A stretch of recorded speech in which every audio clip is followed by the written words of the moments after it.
టీటీడీలో పనిచేస్తున్న నలుగురు అన్యమత ఉద్యోగులను టీటీడీ సస్పెండ్ చేసింది. టీటీడీలో పనిచేస్తున్న ఎలిజర్, ఎస్ రోసి, ప్రేమవత, డాజీ ఆసుపత్రులను టీటీడీ సస్పెండ్ చేసింది. సదరు నలుగురు ఉద్యోగులు క్రిస్టియన్ మతాన్ని అనుసరిస్తున్నారని, అందుకు సంబంధించిన ఆరోపణలకు దొరికిన ఆధారాల ద్వారా వారిని సస్పెండ్ చేశారు.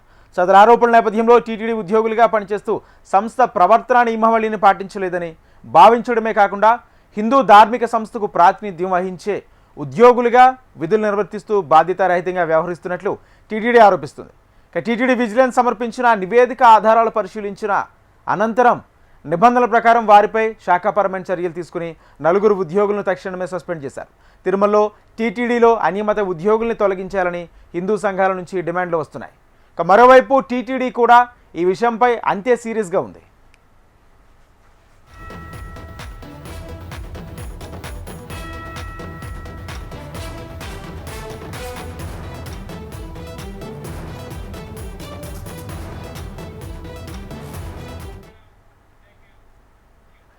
టీటీడీలో పనిచేస్తున్న నలుగురు ఉద్యోగులను అన్యమత ఉద్యోగులను టీటీడీ సస్పెండ్ చేసింది. టీటీడీలో పనిచేస్తున్న నలుగురిని సస్పెండ్ చేసింది.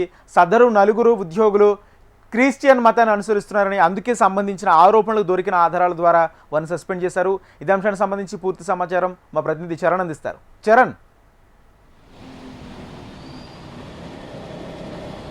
రాజేంద్ర, కలియుగ ప్రత్యక్షమైనటువంటి తిరుమల శ్రీ వెంకటేశ్వర స్వామి దగ్గర ఏదైతే విధులు నిర్వహించాలని చెప్పి ఎంతోమందికి ఉంటుంది, కానీ కోట్లాది మందిలో కేవలం కొంతమందికి మాత్రమే ఆ భాగ్యం దొరుకుతూ ఉంటుంది. అందులో భాగంగానే అయితే ఇప్పటి వరకు టీటీడీలో సుమారు 22,000 మందికి పైగా టీటీడీలో ఏదైతే పర్మనెంట్ ఉద్యోగులుగాను అలాగే కాంట్రాక్ట్ ఉద్యోగులుగాను పనిచేస్తున్నారో వారిలోనే సుమారు 2,000 మందికి పైగా అన్యమతస్తులు ఉన్నారని చెప్పి ఒక ఆరోపణ అయితే కన్నా కొన్ని సంవత్సరాలుగా వినబడుతుంది. అందులో భాగంగానే ఏదైతే కూటమి ప్రభుత్వం ఏర్పడిన తర్వాత తిరుమల క్షేత్రాన్ని ప్రక్షాళన చేయాలి, అందులో భాగంగానే ఏదైతే నూతనంగా ఏర్పడిన టీటీడీ పాలక మండలి కూడా అదే విధంగా అనుసరిస్తుంది. అందులో భాగంగానే టీటీడీ చైర్మన్గా ఉన్నటువంటి బిఆర్ నాయుడు, అలాగే టీటీడీ ఈఓ శ్యామలరావు, అలాగే కొంతమంది బోర్డు సభ్యులు ఎవరైతే ఉన్నారో బీజేపీ నేత భానుప్రకాష్ రెడ్డి కూడా ఏదైతే మొదట పాలక మండలి సమావేశంలోనే ఏదైతే తిరుపతి దేవస్థానంలో పనిచేస్తున్నటువంటి అన్యమతస్తుల పైన వేటు వేయాలి, వాళ్ళని వెంటనే విధుల నుంచి తొలగించాలి అని చెప్పి ఒక ప్రతిపాదన టీటీడీ బోర్డులో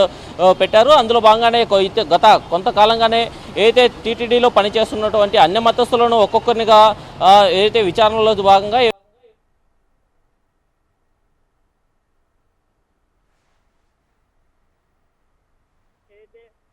టీటీడీలో ఏఈఓగా పనిచేస్తున్నటువంటి ఏదైతే రాజశేఖర్ బాబు ఏదైతే ప్రతి ఆదివారం చర్చికి వెళ్లి ప్రార్థన చేస్తున్నారు అని చెప్పి ఒక ఆరోపణ నిర్ధారణ కావడంతో, ఫోటోలు రావడం, సోషల్ మీడియాలో వైరల్ కావడంతో అతన్ని ఏదైతే టీటీడీ వెంటనే సస్పెండ్ చేసిన పరిస్థితి నెలకొంది. అందులో భాగంగానే ఇటీవల తిరుమల దర్శనానికి వచ్చినటువంటి బండి సంజయ్ కేంద్ర మంత్రి ఎవరైతే ఉన్నారో ఆయన కొన్ని కీలక వ్యాఖ్యలు చేసిన పరిస్థితి ఉంది. ఏదైతే తిరుమల క్షేత్రాన్ని శ్రీవారిని దర్శించుకోవాలంటే అన్నమస్తుల్లో ఏదైతే ముందుగానే డిక్లరేషన్ ఫామ్ పైన సైన్ చేసి తిరుమల క్షేత్రాల్లో స్వామివారిని దర్శించుకోవాలనే ప్రతిపాదన పెట్టుకున్న గొప్ప క్షేత్రం అయితే హిందువులు అత్యంత ఆరాధనగా భావించే తిరుమల క్షేత్రం.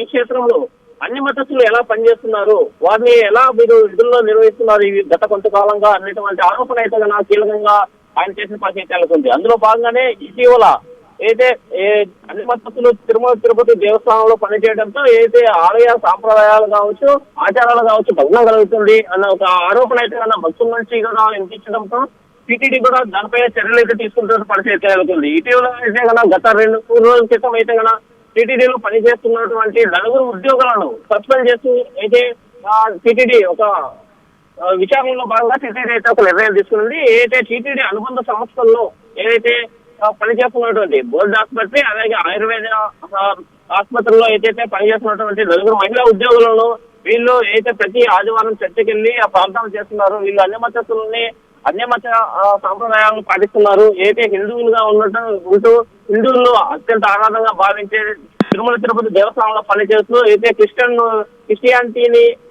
ఆరాధించడం, దాంతో చర్చలకు వెళ్ళడం, ప్రార్థన చేయడం ఇటువంటి ఆరోపణలు రావడంతో వాళ్ళపైన కూడా ఫోటోలు, వీడియోలు వైరల్ గా రావడంతో అయితే టీటీడీ విజిలెన్స్ అధికారులు వాళ్ళపైన విచారణ చేపట్టి వాళ్ళని సస్పెండ్ చేసిన పరిస్థితి నెలకొంది. ప్రస్తుతం మనం అయితే నలుగురు ఉద్యోగులు మనం చూసినట్లయితే కన్నా టీటీడీలో అత్యంత ప్రతిష్టాత్మకంగా నిర్వహిస్తున్నటువంటి బర్డ్ ఆసుపత్రుల్లో పనిచేస్తున్నటువంటి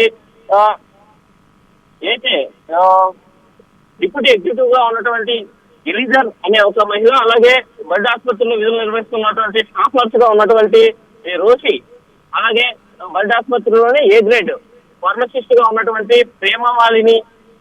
ప్రేమావతి అనే మహిళలను కూడా సస్పెండ్ చేసిన పరిస్థితి ఉంది. అలాగే ఎస్వి ఆయుర్వేదిక్ ఫార్మసీలో డాక్టర్ అసలుతో విధులు నిర్వహిస్తుంటూ ఆమె అన్ని మత కార్యకలాపాలను ఆదరిస్తుంది. అయితే ప్రతి ఆదివారం చర్చకి వెళ్ళి ప్రార్థనలు చేస్తూ అయితే అటువంటి కార్యకలాపాలు చేస్తున్నాయి కాబట్టి వారిపైన గన విచారణ ఇచ్చి ఏదైతే విజిలెన్స్ అధికారులు అయితే గన వారిపైన సస్పెన్షన్ వేటు వేసిన పరిస్థితి నెలకొంది. అదేవిధంగా టీటీడీలో ఇప్పటి వరకు ఎంతమంది అన్ని మతస్థులు ఉన్నారో వాళ్ళు వాస్తవంగా హిందువులుగా ఉంటూ అయితే హిందువులు అత్యంత ఆరాధంగా భావించి ఉన్నటువంటి తిరుమల తిరుపతి దేవస్థానంలో పనిచేస్తూ క్రిస్టియానిటీని ఎలా మీరు ఫాలో అవుతారు అనే విధానాలని టీటీడీ విజిలెన్స్ అధికారులు ఎంక్వైరీ చేస్తూ వారిపైన చర్యలు అయితే తీసుకుంటున్న పరిస్థితి నెలకొంది. రాజేంద్ర.